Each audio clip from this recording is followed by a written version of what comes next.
Hey guys, it is Brett with Kvell Fitness and Nutrition, and today is Friday, which means I'm answering your questions. So today we're talking about kids nutrition again. So this is part number 2 on kids nutrition. Last time I covered a little bit of it. We had some questions about, okay, well, what about when my kids are, you pick them up from school and they're just like, we having a hunger beast, right? They're starving, they just want to eat, they're yelling, they're crying, they're screaming, they're kicking, they're hitting, all that type of stuff. So, well, what do you do then? And then how do you get them to then eat dinner as well? So, for most people, school gets out around, 3 o'clock-ish, and so it's a good time for a snack if your kids are hungry. Here's the thing, when we use our brain, which your kid was doing all day at school, they're going to be hungry, right? So your brain uses a ton of calories. So having a snack after school is an okay thing. So what do you do for that snack? Okay, well, fruit's a good option. So get them some fruit. That sugar will get into them immediately. It kind of helps satisfy some of that craving. It's a sweet thing. You can also get some kind of protein, some kind of fat. There's these little bars from like Orgain bars. You can give them one of those.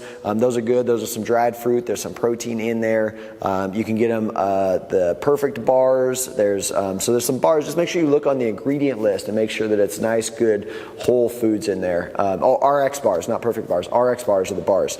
Good, perfect, whole foods in those bars. So that's number 1. Give them a little snack, but don't give them so much that they're not going to be hungry for dinner. And then when you get to dinner time, of course, how do you get them to eat food that they don't like to eat? Because let's be realistic here. If they haven't been eating healthy food, then healthy food is going to taste a little bit bland to them, right? So the vegetables aren't going to be as good. Even fruit's not going to be as sweet. And so you got to kind of ease them into that and make sure that their taste buds change overnight. As an example of taste bud change, so like last night, if you had some sweets, so let's say you had dessert or something. Well, today when you go and you eat some fruit, that fruit isn't going to be as sweet as it was yesterday before you had that sugar, that high intensity type of flavoring.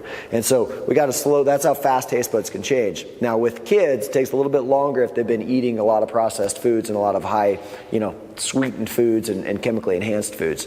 And so one way to do that is start just hiding some vegetables in their food. If you make spaghetti sauce, like grind up some zucchini, grind up whatever, carrots, grind up some vegetables and slam them into that spaghetti sauce. They won't even know that they're in there, right? Start making some smoothies, right?